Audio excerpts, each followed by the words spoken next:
Kunesifundo okuthiwa uzosifunda kanzima noma uzoshiya sisale sifundo ngabanye abantu.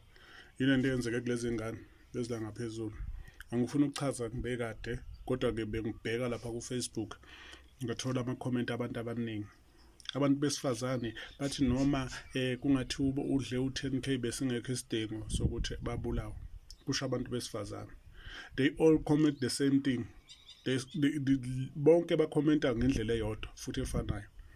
Akungididiki ukukhomenta kwabo because uma ngibheka ama-comment abantu besilisa bathi balayekile, bafundile, bathi abanye next week kuzobe kufa abanye because lento yokuthi kudliwe abantu besilisa, labantu laba besifazane abayiboni into wrong ngokwenza kwabo. So uzothi umuntu akakuphoqanga but you still udla imali yakhe uzuqeda u100K okanye u10K ngento ethi awumphoqile. Kusho wena uthi akaphoqiwe. Right? Wena uphoqelekile yini, uphoqiwe yini ukuthi udlele u10K noma uthembisile ukuthi udlele u10K. Benza ithembisa abangeke befeze behave ngendlela yokucabanga ukuthi ngaso sonke isikhathi umuntu mayenza into athi ubani mina ngizakubophisa mina or mina ngizala neqhaga ekhaya nje ngafa wonke umuntu kini if ungangithinta. Basho njalo. Angazi ukuthi imali i-rewards le iphumile 250,000 ukuthi kuboshwe lo okuthiwa uyasolakala. Ibouncer elina 31 years lakhona lapho eSoweto, abanye bathe lase Bushbuckridge, abanye bathe yini iMaputo. Bathi ke lo mfo ube seboshwa mayelana necala lokubulala laba ababili. Ngiyawazi amantombazane ane language ayifundiswa emakhaya edom, futhi ke angabi nayo nawo indlela yokubheka ukuthi lento abasuke beyisho ngaleso sikhathi iyabalekelela noma ibalekelela. But ke angizukukhuluma kube kahle. Uma uzobheka la ngaphezulu, ubheka nje la ngaphezulu, uzothola ukuthi lezi ngane sonke isikhathi eposta ngotshwala. Leyo nto ikutshela ukuthini? Benza into abayijwayele bayenza kubantu abarong. Noma bengayijwayela ukuthi beyenze kumuntu oyi-1 beyiphindelela ayibekezelele afike la idinwa khona, aboleka isibhamu, aba-unalive, abacime.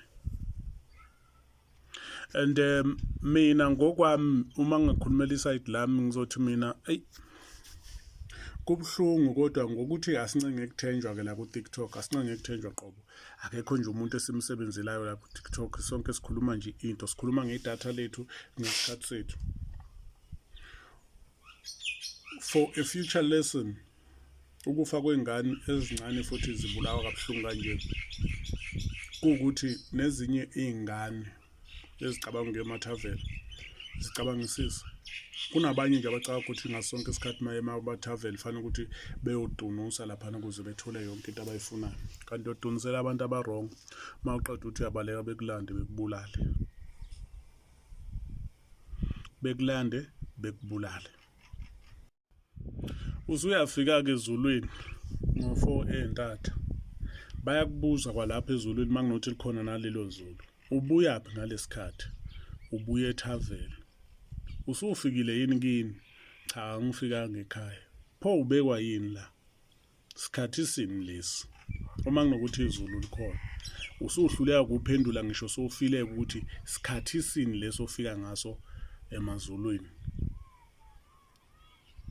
Ngo4 entatha uma bekubuza abantu bakini bethi u4 entatha yisiphi leso sikhathi, asikusisi isikhathi sokulala, kuyosho wena futhi uthi isikhathi sokulala kuthiwa siyabongaka. Abanjengawe bahlala lapha, uhamba uyohlala nezinye izibotho ebhizi notshwala ezingalala ubusuku nemini. Kuthiwa hamba uyohlala lapha ezinye izibotho efana nawe lisana.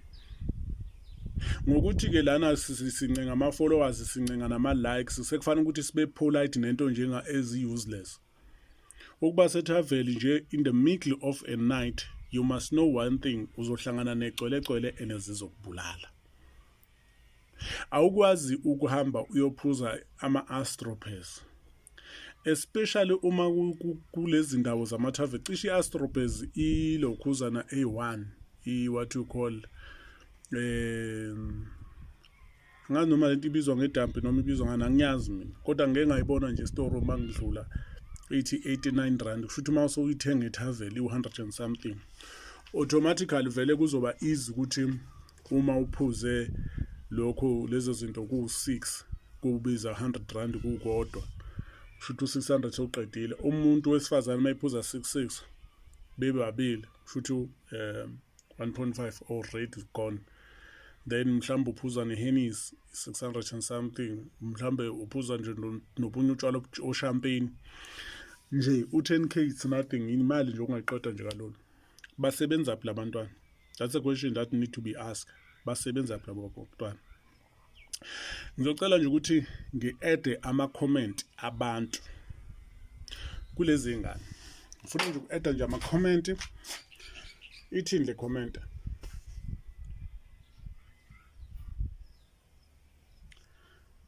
Lena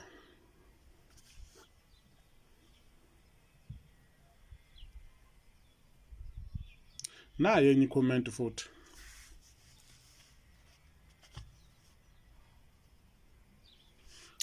Angisho nawabona ama-comment abantu badiniwe, iy'ngane ezingafuni ukucabangela, ehlezi icabanga ukuthi yonke into imayelana nazo. Abantu bakhathele. Reading from ama-comment, you can see ukuthi abantu ba-angry kangakanani. Lento le is a lesson that need to be learned, ukuthi kumyuzi umuntu uma ungasamfuni imtshele, noma uma ungeke uyenza into azoyifuna ukuthi akwenzise yona egcineni, musuqala uphuza utshwala bakhe. Futhi-ke musukuthi wena uzala neqhaga ngeke bekwenze lutho, ngoba iqhaga zakini zizozaza ukuthatha sofile. Futhi musukuya ngengqondo yokuthi umama unemali, ulfa uzosilwela, kuhambe kukhishwa uboma 200 and something thousand for ingane. Cishe nonina bekade ukhipha lo 200,000 ngoba uyazi ukuthi vele umshwarensi uzomkhokhela ukuthi kuboshwe lo muntu obulale lezi ngane, or umama besevele saze bona nokuthi lezi ngane kodwa ziyofela ubala, waseyakhava ethola ama-policies. Ukushona kwazo vele yena uyokwenza ama-claim bese khipha u-200,000 athi ufuna umbulali wazo. Akukho lulu, akukho mnandi bona. Kanti kuba kuthiwa wayeyifundisile noma wayeyitshelisisile ngobungozi bokudla imali zabantu, beyingeke yenzeke lento. Kodwa ngibonge ithuba.